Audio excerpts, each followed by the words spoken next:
যারা আজকে ক্ষমতায় বসে আছেন, আমাদের এই সুদখোর ফ্যাসিস্ট খুনি ইউনূস, সে কতগুলি মানুষের জীবন নষ্ট করেছে সেটা কি সে জানে? কত মানুষকে হত্যা করেছে? কি মব জাস্টিস, এটা আবার কী জিনিস? অস্ত্র হাতে নিয়ে, লাঠি হাতে নিয়ে মানুষকে পিঠে পিঠে হত্যা করা, হাত পা কুপিয়ে কাটা, তাদেরকে খুন করা, নিজেরা খুন, যারা খুন করছে তাদের তো চেহারা দেখাই যাচ্ছে যে এরা খুনি হিসেবেই আসছে। সেখানে জনগণের উপরে দায় কেন চাপানো হচ্ছে? মব জাস্টিস বলে তাদের করা অপকর্ম, তাদের করা পাপ, এই পাপের বোঝা দিয়ে দিচ্ছে সাধারণ মানুষের হাতে। এই মানুষের উপরে তো মানুষের তো এটা গ্রহণ করবে না। এটা তো মব জাস্টিস না, এটা তো খুন করা। রীতিমতো খুনির দল এসে খুন করে যাচ্ছে, ঘরে ঘরে ঢুকে মানুষকে খুন করে, ছোট শিশুও রেহাই পায় না। তারপরে নারী ধর্ষণ, নির্যাতন, এটা তো প্রতিনিয়ত চলছে। একটা রাষ্ট্রে পরিচালনার মতো যে দক্ষতা থাকার কথা, এই দক্ষতাই তো নাই। আজকে রপ্তানি কমে গেছে, উৎপাদন কমে গেছে, মানুষ বেকার হয়ে যাচ্ছে, মানুষ কাজের জায়গা কমে যাচ্ছে। একটা দেশের অর্থনীতিকে সম্পূর্ণভাবে ধ্বংস করে দিচ্ছে। সাথে সাথে মানুষের সামাজিক নিরাপত্তা নাই, জীবনের নিরাপত্তা নাই, না নিরাপদে চলতে পারে, না নিরাপদে শান্তিতে ঘুমাতে পারে। আওয়ামী লীগ শুনলেই তাদের রাগ। কেন রাগ?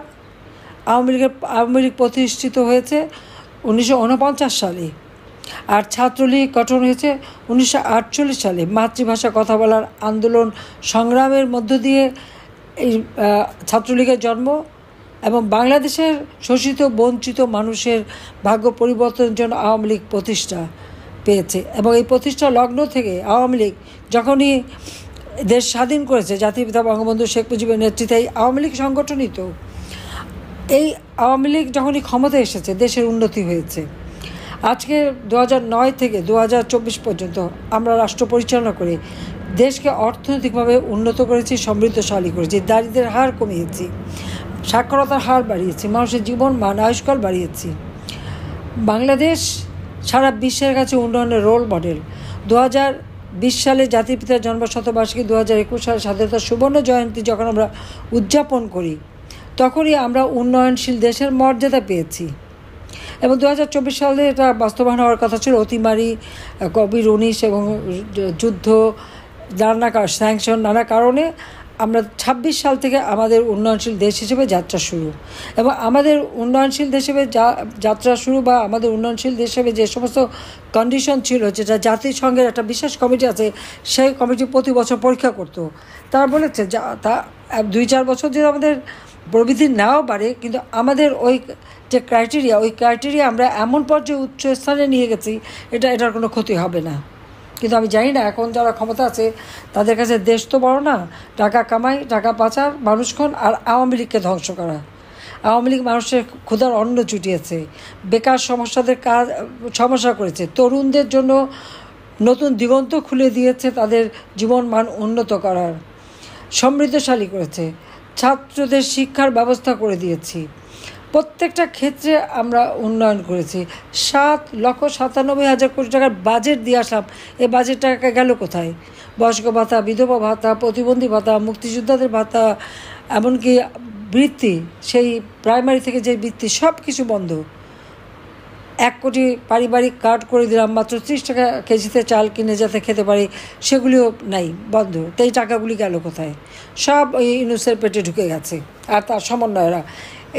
এই 7-8 মাসের মধ্যে তারা ব্যাপক অর্থশালী, সম্পদশালী হয়ে পড়েছে, সম্পদের পাহাড় গড়ছে, শত শত কোটি টাকা তাদের। আবার কি দলও করে ফেললো, আর সেই দল আবার হোটেল সোনারগাঁয়ে 2 কোটি টাকা ইফতার করে। আর এদিকে ইউনূস সাহেব, তিনি তো ট্যাক্স দেন না, 666 কোটি টাকা তার কাছে ট্যাক্স পাওনা। একটা মানুষের কত সম্পদ থাকলে 666 কোটি টাকার ট্যাক্স হয়?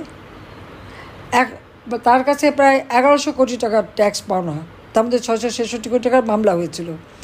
তার বিরুদ্ধে দুর্নীতি, গ্রামীণ ব্যাংকের টাকা, গ্রামীণ ফোনের টাকা সে পাচার করেছে, সেই আত্মসাৎ করেছে, সেই দুর্নীতির মামলা হয়েছিল দুর্নীতি দমন কমিশনে। সেই দুর্নীতি দমন কমিশন সে ক্ষমতা দখলই করেছে এই মামলাগুলি বাদ দিতে। সব মামলা থেকে তিনি রেহাই পেয়ে গেছেন। আর যত খুনি, সন্ত্রাসী, জঙ্গি যারা কারাগারে বন্দী, তাদের সবাইকে মুক্তি দিয়ে বাংলাদেশটাকে একটা জঙ্গিদের দেশে রূপান্তর করেছে। এই অবস্থা থেকে পরিবর্তন ঘটাতে হবে, মানুষের জীবনে শান্তি, নিরাপত্তা নিয়ে আসতে হবে, অর্থনৈতিক সমৃদ্ধির পথে এগিয়ে যেতে হবে, দেশকে উন্নত করতে হবে এবং লাখো শহীদের রক্তকে আমরা বৃথা যেতে দিতে পারি না। এত মানুষের এবং আমার আওয়ামী লীগের অগণিত নেতাকর্মী তো সেই জিয়ার আমল থেকে নিয়ে শুরু করে এই পর্যন্ত যে যখন এসেছে সব আওয়ামী লীগের উপরেই আঘাত, যেটা আওয়ামী লীগ মহা অপরাধ করে ফেলছে দেশ স্বাধীন করে। কিন্তু বাংলাদেশ স্বাধীন, সার্বভৌম বাংলাদেশ থাকবে। যত চক্রান্তই করুক না কেন, এই বাংলাদেশকে কেউ ধ্বংস করতে পারবে না ইনশাল্লাহ। কাজে আমাদের যা কিছু আছে তাই নিয়ে একবার প্রস্তুত থেকে এর প্রতিবাদ করতে হবে। হাজার হাজার মামলা, বোধহয় মামলায় তো হিসাবেটা রেকর্ড করে ফেলেছে, তাকে হয়তো আন্তর্জাতিক একটা পুরস্কার দেওয়া যাবে যে সে আওয়ামী লীগের নেতাকর্মীদের বিরুদ্ধে কত মামলা দিতে পেরেছে। আর আসামির তো শেষ নেই, কিন্তু তারপরেও যত বৈরী অবস্থায় হোক না কেন আমাদেরকে এগিয়ে যেতে হবে। কাজে আমার এটা হতে হবে, সকলকে ঐক্যবদ্ধ থাকতে হবে। নিজেদের আলোচনার মধ্যে ওই কার কী করলো না সেটা দেখার দরকার নাই। যে যেখানে কাজ করবেন সেখানে নেতৃত্ব দেবেন। নেতা খোঁজা আর নির্দেশের অপেক্ষা না, কারণ নিজের জীবন, দেশের মানুষের জীবন, দেশের মানুষের আর্থসামাজিক উন্নয়ন, সেটাকে মাথায় রেখে যার অবস্থান থেকে সে দায়িত্ব পালন করে যাবেন। যেভাবে পারেন এই খুনি ইউনূসকে ক্ষমতা থেকে হটিয়ে মানুষের জীবনের শান্তি, নিরাপত্তা ফিরিয়ে আনতে হবে।